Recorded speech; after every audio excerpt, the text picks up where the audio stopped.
Hi everyone, আসসালামু আলাইকুম। This is Sonia from সোনিয়ার রান্নাঘর। আর আজকের এপিসোডে আমি আপনাদেরকে লেয়ার মুরগির মাংস দিয়ে বিরিয়ানি তৈরি করে দেখাবো।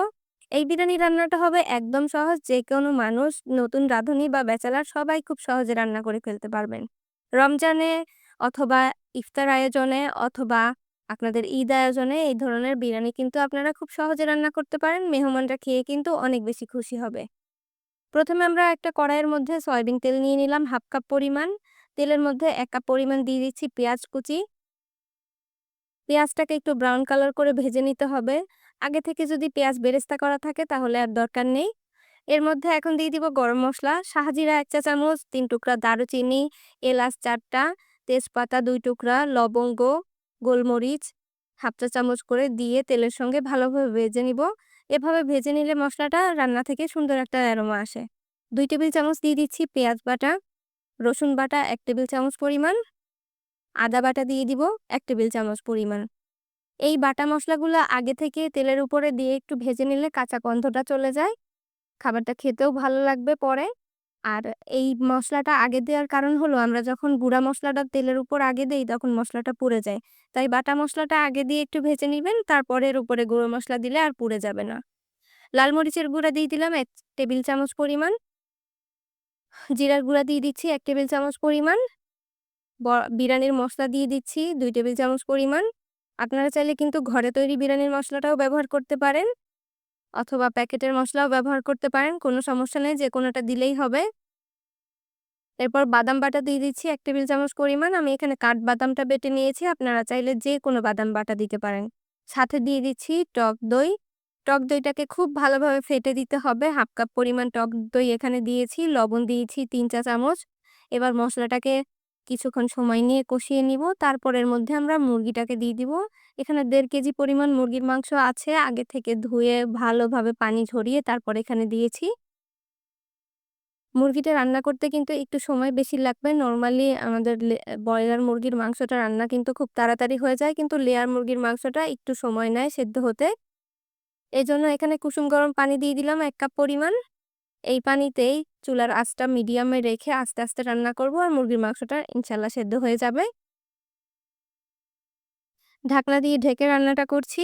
কিছুক্ষণ পর, পর কিন্তু ঢাকনাটা তুলে আমাদের চেক করতে হবে তল থেকে মসলা যেন পুড়ে না যায়। তাই একটু পর, পরেই ঢাকনা তুলে নেড়েচেড়ে দিবেন। আর দেখতে পাচ্ছেন মুরগিটা কিন্তু অনেকটা সেদ্ধ হয়ে এসেছে।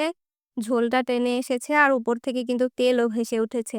যখন এই পর্যায়ে থাকবে তখন বুঝবেন এর মধ্যে আর কোনো পানি নেই। আর এই সময় কিন্তু আমরা চাল দিয়ে দিতে পারি। যেহেতু অল্প রান্না করছি তাই একই পাত্রে দিলাম। যদি বেশি রান্না করেন তাহলে চালটা আলাদা পাত্রে ভেজে নিবেন। এখানে ৭৫০ গ্রাম পরিমাণ পোলাওর চাল ছিল। আগে থেকে ধুয়ে পানি ঝরিয়ে নিয়েছি এবং মসলার সঙ্গে দিয়ে খুব ভালোভাবে ভেজে নিচ্ছি যেন এক্সট্রা কোনো পানি না থাকে। ২ মিনিটের মতো চালটাকে ভেজে নিয়ে এর মধ্যে কুসুম গরম পানি দিয়ে দিলাম ১.৫ লিটার। অর্থাৎ যতটুকু আপনি চাল দিবেন তার ঠিক ডাবল পরিমাণ পানি আপনাকে এখানে দিতে হবে। তবে এই পরিমাণটা ১ থেকে ১.৫ কেজি চালের জন্য। যখন ১.৫ কেজি বা ২ কেজি চালের উপরে রান্না করবেন তখন কিন্তু পানির পরিমাণ একটু কমিয়ে দিতে হয়। গুঁড়া দুধ দিয়ে দিচ্ছি ১ টেবিল চামচ পরিমাণ, চিনি দিয়ে দিচ্ছি ১ টেবিল চামচ পরিমাণ। এই গুঁড়া দুধ আর চিনিটার কারণে এবং বাদাম বাটা দেওয়ার কারণে এই বিরিয়ানিটা খেতে কিন্তু একটু শাহি ফ্লেভার আসবে। কয়েকটা কাঁচামরিচ দিয়ে দিলাম। কাঁচামরিচের মাথাটা একটুখানি ভেঙে দিয়েছি যাতে করে এর মধ্যে ফ্লেভার ছড়িয়ে যে পড়তে পারে। চুলার আঁচটা হাইতে রেখে এই পর্যায়ে রান্না করব। যখন এরকম বলক চলে আসবে তখন চুলার আঁচটা একদম লোতে দিয়ে দিতে হবে। নাহলে কিন্তু তল থেকে পোড়া লেগে যাবে আর চাল, চাল থেকে যাবে। এখন একদম লো আঁচে আমাদের এই বিরিয়ানিটা রান্না করে নিতে হবে। আর অবশ্যই বিরিয়ানিতে বেশিক্ষণ নাড়াচাড়া করা যাবে না। ১ থেকে ২ বার নেড়েচেড়ে আমাদের বিরিয়ানিটা রান্না করতে হবে। যখন পানি একদম এরকম শুকিয়ে যাবে তখন আরেকবার উল্টে-পাল্টে দিতে হবে যেন উপরের ভাতগুলো নিচে যায়, নিচেরগুলো উপরে আসে। এ পর্যায়ে উপর থেকে ঘি দিয়ে দিচ্ছি ২ চা চামচ পরিমাণ। আপনারা আপনাদের স্বাদ অনুযায়ী ঘি বাড়িয়ে বা কমিয়ে দিতে পারেন। এই ঘিটা দেওয়ার কারণে বিরিয়ানিতে কিন্তু খুব সুন্দর একটা ঘিয়ের ঘ্রাণ আসে। এরপর ঢাকনা দিয়ে ঢেকে চুলা বন্ধ করে রেখে দিব ১০ মিনিটের জন্য। ১০ মিনিট পরে আমরা বিরিয়ানিটা সার্ভ করব। আর দেখতে পাচ্ছেন বিরিয়ানিটা কতটা ঝরঝরে হয়েছে।